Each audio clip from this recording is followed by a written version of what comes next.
नमस्कार मित्रों, आज मैं आपको एक ऐसी कहानी सुनाना चाहता हूँ, एक ऐसे इंसान की कहानी जिसने अपने कामों को से खुद सिर्फ एक बिज़नेस लीडर अपने आप को साबित नहीं कहा किया है।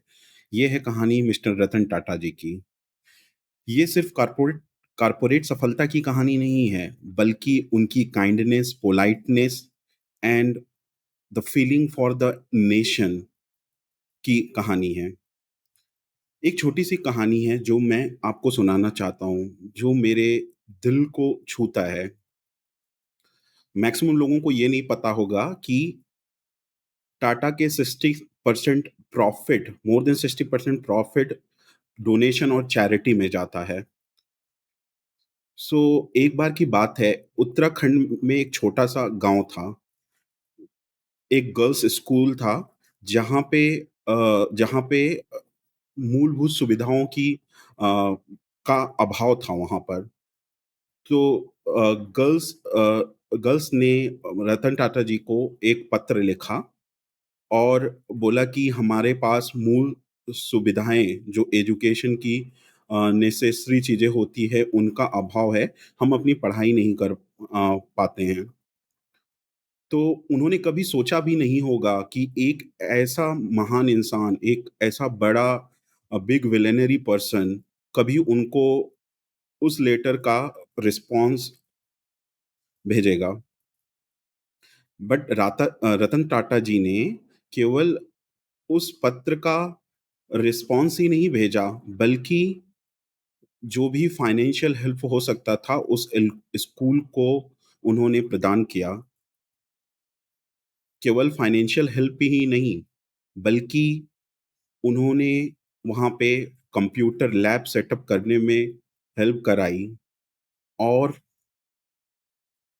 कुछ टाटा के एम्प्लॉइयों को, वहाँ के टीचर को कंप्यूटर में ट्रेन करने के लिए वहाँ पे भेजा। इतना ही नहीं, उसके बाद वो खुद स्कूल गए और स्कूल को वहाँ पे विज़िट किया।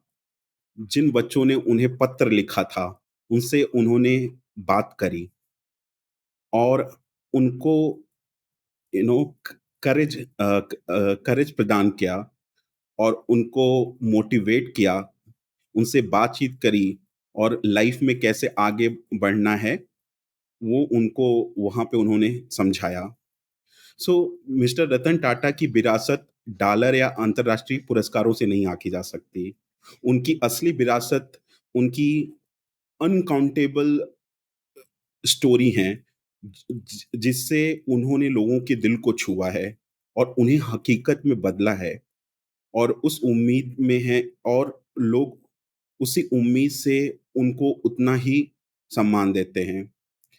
उनके जीवन की कहानी अगर हम ध्यान से देखें, तो सिर्फ़ एक साम्राज्य खड़ा करने की कहानी नहीं है, ये एक बेहतर दुनिया बनाने की कहानी है।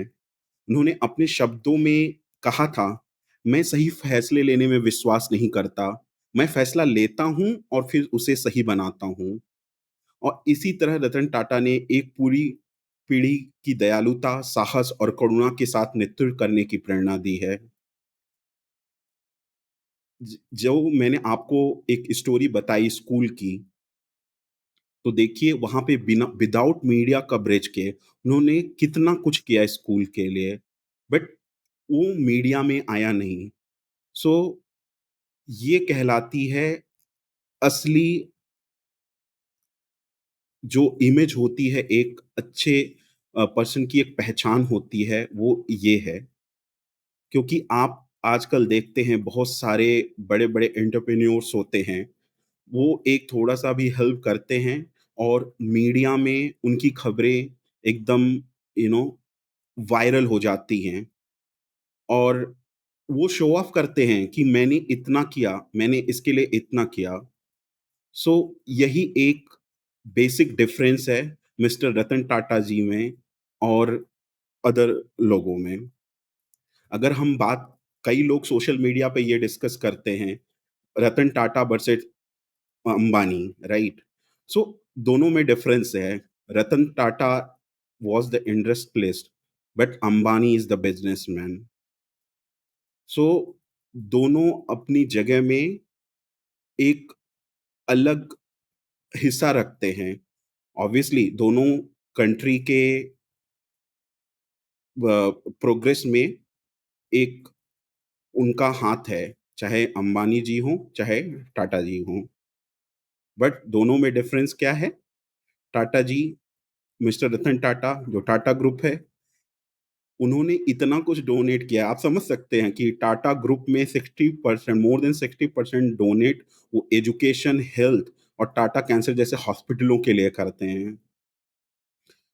सो अगर आप देखें, आपने सुना भी होगा, टाटा का मुंबई का कैंसर हॉस्पिटल कितना फेमस है।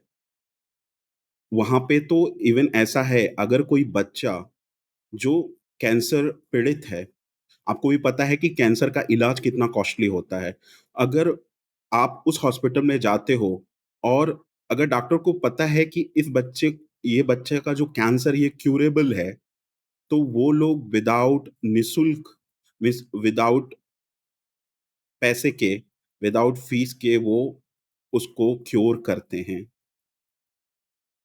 ये कितनी बड़ी बात है। ऐसे ही नहीं, देश के करोड़ों लोग पिछली रात को रोए थे, जब वो इस दुनिया को छोड़ चले थे। सो दोस्तों, ये एक कहानी है, एक धैर्य, साहस, दयालुता की। हम अगर मैं एक सही मायने में बोलूँ तो रतन टाटा जी आज के एंटरप्रेन्योर के लिए भगवान से कम नहीं थे। धन्यवाद दोस्तों। फिर से हम मिलेंगे नेक्स्ट एपिसोड में।